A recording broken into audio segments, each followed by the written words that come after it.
Hi guys, welcome back to my channel. My name is Christian. If it's your first time seeing me, go ahead and like this video because I know you're gonna like it already. Subscribe and turn on those post notifications so you never miss another upload. And if you are already subscribed, then hey babies, welcome back. So today guys, we're talking all things stress and anxiety. Yes. And we're also gonna be talking about things that I've done on my spiritual journey that have helped me kind of keep a grip on my stress and anxiety and my depression, all of that and then some. We're gonna be talking a little bit about PTSD too, but just some things that I found helpful for me on my spiritual journey, and I hope that these things will be helpful for you guys as well. So if you're interested, then just keep on watching. Let's get right into it.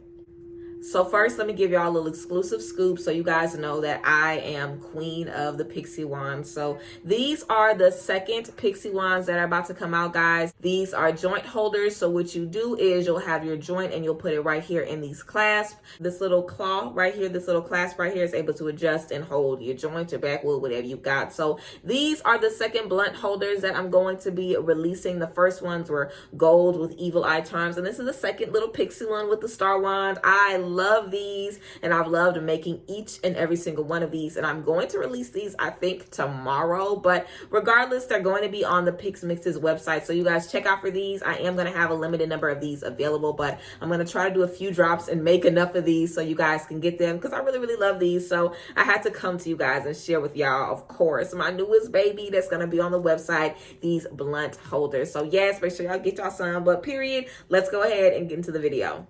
So first things first, for me, getting on my journey was all about understanding my connection with God and understanding that there was nothing wrong with how I was, how my brain was operating, how I felt. For me, I've always felt like my emotions and my feelings have been suppressed. So I had to accept the anxiety. I had to accept the depression. I had to accept the episodes.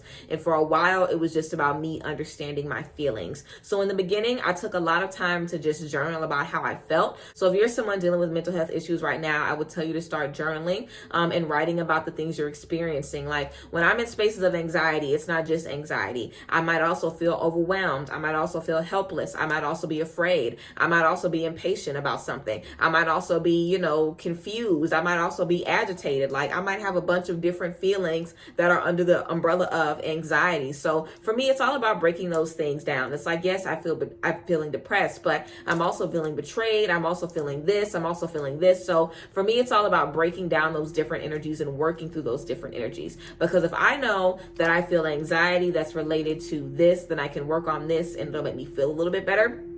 So for me, it definitely became, how can I use these tools to help me navigate through my emotions? And journaling is something I always recommend to you guys. So journaling was very helpful for me to kind of talk through my emotions. Also, I would write out, every day, how did I feel today? What made me tick? New triggers, and analyzing your triggers is definitely going to be helpful on your journey. Figuring out, what makes you get an attitude. Figure out what sparks that anger, what sparks any episodes. If you have manic episodes, it's like what triggers those things. So recognizing your triggers is a really good thing to do as well, and you can do that by journaling and keeping track of your emotions. So recognizing my triggers is all about understanding what had control over me and me taking control over it. So if there was a certain situation where I was, getting stressed or getting anxious, or I just felt, like a panic attack coming on, I would instantly try to figure out the source. Like, it's not the whole situation right now. There is something going on that's causing me to tick. So what is it? And I would literally go through the situation. I would think in my head about the soul thing. Like,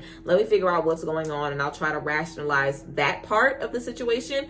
Also, I'll be talking to my higher self the entire time. So let me give y'all an example, because I feel like I'm kind of talking all over the place. So for me, I have bad social anxiety, and typically it's difficult for me to be in airports or grocery stores or to be in the mall, because I don't like being around a whole bunch of people, because I think they're talking shit about me and they saying fucked up shit about me, and I think something gonna go down because I think everybody don't like me. I think somebody got a problem with me. So I'll literally be in places and literally it's like I can hear everybody's mind just saying horrible things about me. That's literally how I feel when I'm in spaces. It's not like that all the time, but again, social anxiety, that's how I feel sometimes. I feel like I'm being judged all the time, horrifically judged at that. So for me, I'll walk into a space and instantly start to lock up. Like instantly I'll feel that something isn't right. And I'm like, okay, wait, what's going on? And I will sit there and look at everybody in their face and be like, wait, I feel like these people talk about me. I feel like they feel a way about me. And I'll just start to analyze, what that's making me feel like. And when I'm telling myself, oh, they're talking about you, they're saying this, they're saying this,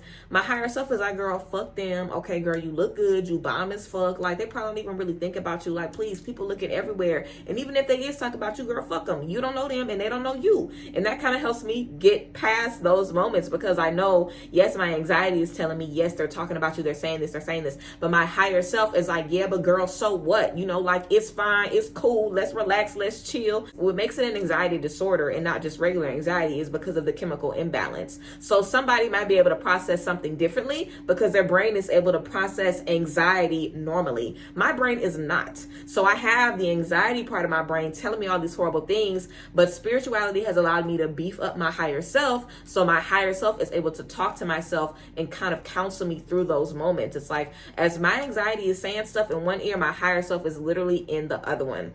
And I feel like little ways that we can start to do this is, with our intuition. Like, let's say you want to do something or try something. Like, let's say when my blunt holders, I didn't want to make no more. I was like, no, girl, I ain't gonna do that shit. They not gonna sell.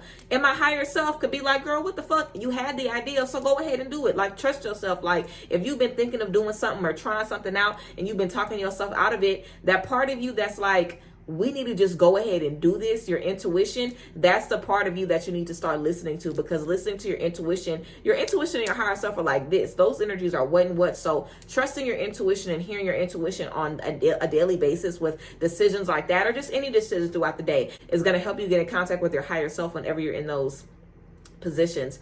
Also, I'm able to visualize my higher self. I'm able to see my higher self as someone that's strong, someone that's confident, someone that is operating, as me on all levels, literally, but in a level of confidence and a level of peace and a level of security where, I have full control over myself and my emotions. So because I have created a version of myself like that, and because I am seeing myself align with that version, I'm able to tap into those energies and kind of help myself today, right now. So that's basically a way I'm able to talk my way through my triggers. I think of the trigger and then I kind of take the anxiety out of it. And I'm like, okay, if I don't worry about all of this scary shit, I'm really just in the airport with a bunch of people looking at me because I look good, okay? If I take the scary shit out of it, it's just a regular Tuesday, you know what I'm saying? So it's about, for me, analyzing those things, analyzing those triggers, and then removing all of that and letting my higher self, letting my intuition step in. And if we just allow our intuition to step in, it really will start to help and guide us. Also, deep breaths. Breathwork has definitely been helpful for me in my journey.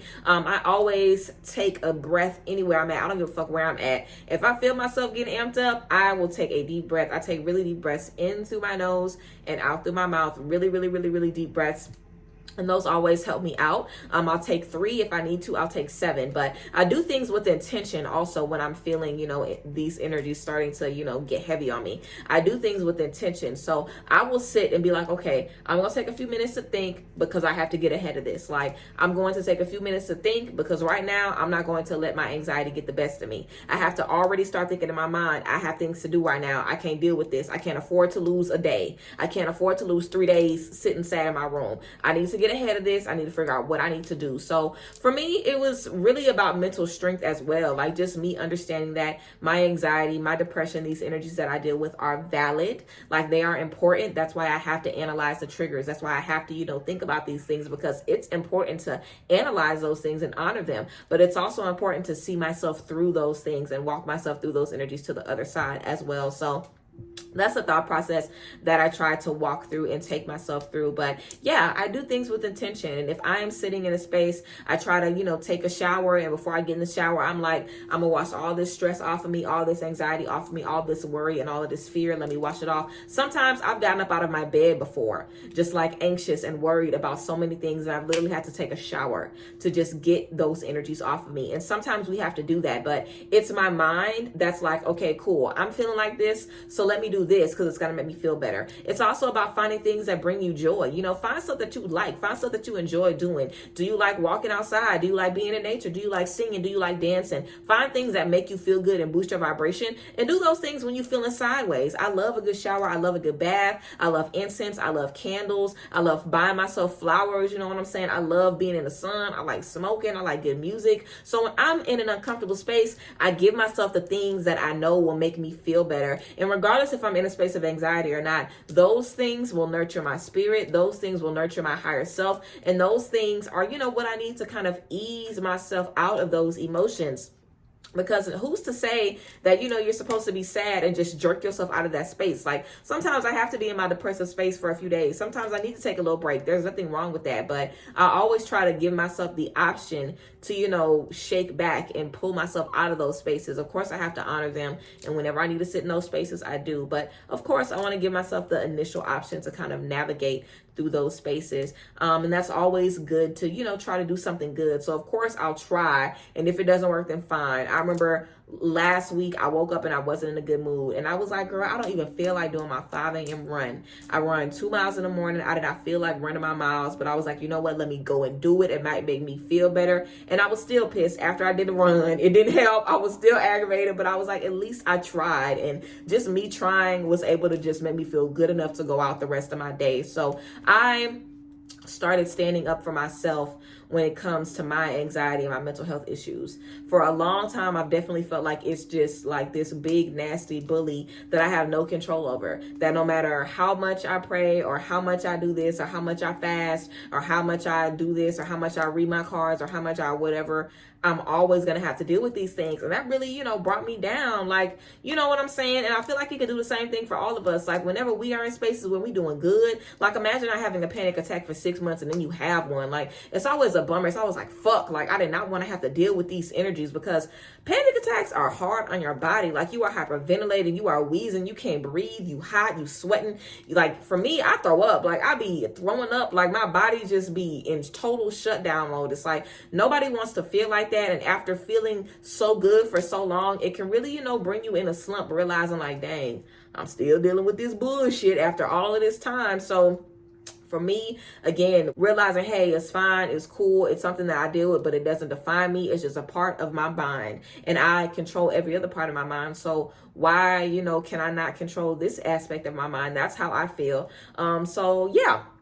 It's just about, resonating with those energies and realizing, okay, this isn't something that's just going to go away. I have to deal with it. How can I deal with it? Let me find things that make me feel good. Let me find things that relax me. Let me find things that calm me down. Let me realize the source of these triggers. Is this coming from some childhood stuff? Is this coming from some trauma from my past? It might be even from a past life or an ancestral, trauma that we might be dealing with. So talking with your ancestors and connecting with your ancestors can help as well. A lot of these mental health issues, are ancestral and, generational and things we've been dealing with in our lineage for a while, especially, Black communities. So we can definitely, talk about these things to our ancestors, connect with them, and figure out, hey, what do you need me to do? Like, your ancestors might want you to, spend some more time in the sun, get some vitamin D, which is great for your mental health, by the way. That might, relax them and give them what they need and nurture them as well. So, just kind of broadening your mind and, using those tools that calm you down and bring you peace in all areas of your life. It's always going to be good. But especially when we are, conquering mental health on this spiritual journey, it's all about energy and elevation and vibrational, making sure you're on the right vibration and you're on the right energy, and you're not allowing things to stick to you and, make you heavy and make you feel way down. And anxiety and mental health issues are the opposite of that. Like, that's like, girl, let's be buried in the sadness for months. Like, seriously. So whenever we're dealing with those energies on a spiritual journey, it can definitely be very conflicting, because anxiety is telling you all of these horrible things of failure and how it ain't gonna be nothing and it's gonna be trouble and it's gonna be a mess and all of these things to try to turn you around and break you down. And then you have the universe that's like, you can do anything, you can do whatever you want, you know what I'm saying? And sometimes that's all you have. You might not have the support of your friends or the people around you. Life is hard to deal with regardless, let alone if you have to deal with mental health issues, and let alone if you have to do it alone by yourself without support around you. So of course there's a lot of different, things that can go into it, but overall, I feel like breathwork is a great tool. I feel like, of course, finding things that make you happy and doing those things often is a great tool. Analyzing your triggers is a great tool. And just, figuring out whatever you need to do to make you feel good. It's your journey. So you really don't have to share any part of your journey with anybody. You can keep your journey to yourself. And also make sure you monitor what you look at on social media. Make sure on social media you're looking at affirmations, you're looking at nature, you're looking at things that make you happy, things that make you feel good. Make sure you're not looking at gossip blogs all day. Make sure you're not looking looking at negativity all day and fights and rah-rah and, you know, just pain, the things that happen in this world. Some people can consume that all day, but if you have mental health issues,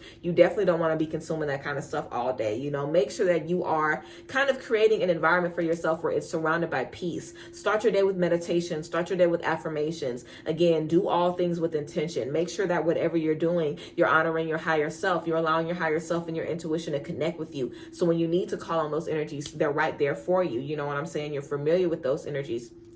And allow yourself to treat every day like you're on a journey. You know, please do not wait until you are 3 panic attacks in, girl, and it's only been a couple of days and you like, girl, what the fuck can I do? Please don't wait until you are at the bottom of the barrel to try to meditate, okay? It's not gonna be that easy. It's always better to start a small routine, something you do weekly, bi-weekly, even if you can't do it daily, you know, whenever you can connect, you know, with God, whenever you can connect with yourself, you know, with your ancestors, with your mind, and just clear your mind, work through your mind, heal your mind. Make that be something you do all the time. It's literally a daily process. And the more and more we do that on a daily basis, whenever we do have those bad days, we're able to tap in with those energies and, you know, heal ourselves and make ourselves feel better and honor ourselves in that way. So we want to make sure that, you know, we are creating some beautiful energies around us, as always, that we're allowing these energies to carry us and lead us ahead, lead us forward. So yeah, that is what I have for you guys today. I thank you guys for being here. As always, I appreciate y'all. I love y'all. If you guys are dealing with mental health issues, and if you watch this, then I'm sure you are, then I love you especially doubly much. Okay, we are in this together, and aren't our brains so interesting? Like, oh my God, brains are so nuts. But I appreciate you guys. We are not in this alone. You know, life is confusing, but we can do it together. We have support. We have community, even if it seems like we don't sometimes. So yes, I appreciate you guys. I love y'all. And I hope this video helped you and made you, you know, feel uplifted and just gave you the boost you need to start trusting yourself and, you know, just trusting the journey. So yes, thank you guys again as well. I love y'all, and I will see y'all next time. Bye guys. Bless.